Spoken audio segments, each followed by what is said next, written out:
Kalau 5 bulan nah lawak di mana berarti kan lawak di dalam keluar atau dalam nanya bagaji dia dah. Ha. Betul nanya kat teh.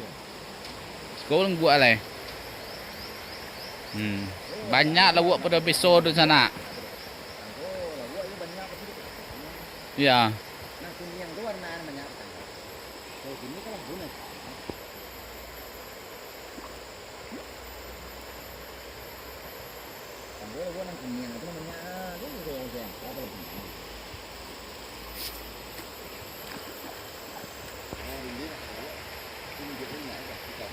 Itu telah tanu kah?